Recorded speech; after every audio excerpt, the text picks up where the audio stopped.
السلام عليكم ورحمة الله وبركاته. أخباركم إيه؟ عاملين إيه؟ يا رب دايما تكونوا بخير.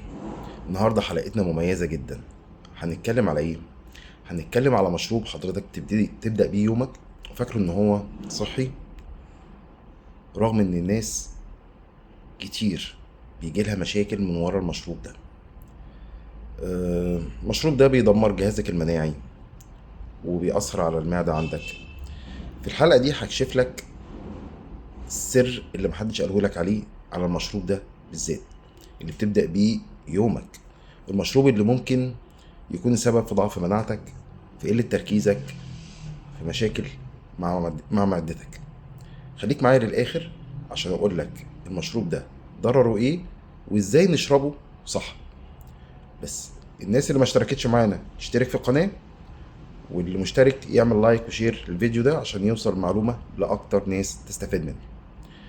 نبدأ بقى يا باشا. تعال أقول لك، أنت بتبدأ اليوم الصبح حضرتك بكوباية القهوة أو كوباية النسكافيه، تمام؟ اللي انت فاكر ان هي بيصحصحك وبيديك طاقة وبيحسن مزاجك، لكن المفاجأة الكافيين اللي موجود في القهوة بيأثر بشكل سلبي مباشر على جهازك المناعي. ازاي؟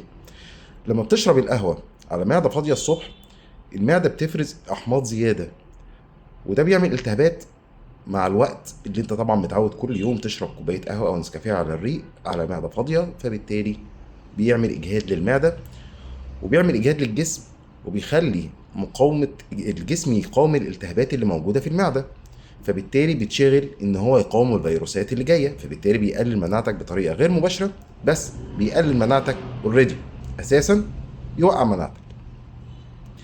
القهوة فيها مادة اسمها الكافيين، ودي مادة منشطة عموما بتزود افراز هرمون الكورتيزون، والكورتيزون ده اللي هو هرمون التوتر، يعني بتخليك متوتر باستمرار.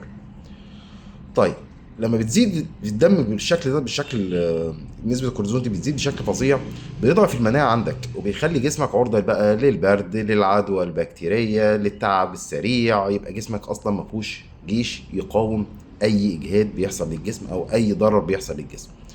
وكمان الكافيين بيقلل امتصاص المعادن المهمة، يعني زي ايه؟ زي الحديد، الزنك، المغنيسيوم، ودي عناصر المهمة قوي لجهاز المناعة عندك انه عشان يبقى نشيط، فبالتالي انت بتدمر امتصاص العناصر دي.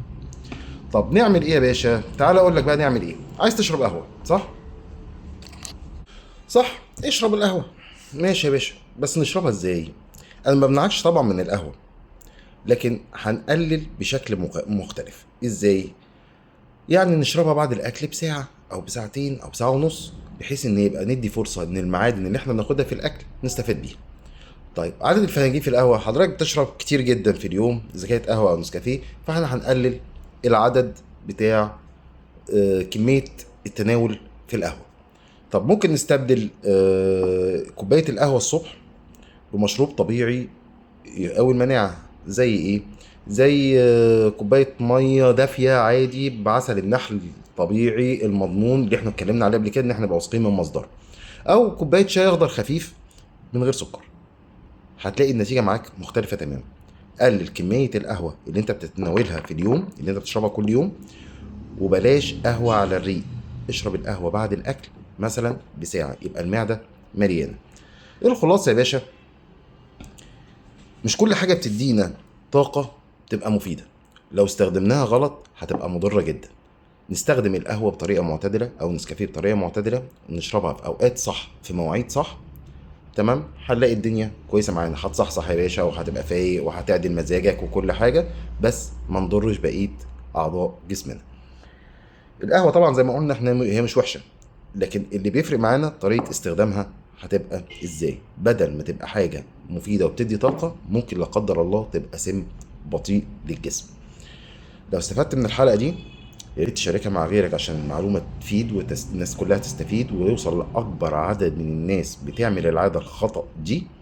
وما تنساش تعمل لنا لايك، واللي ما اشتركش اشترك في القناة، والمشترك بنحييه طبعا ونقول له ألف شكر على متابعتك لينا.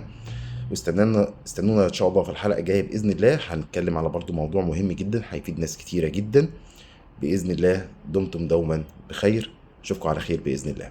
السلام عليكم.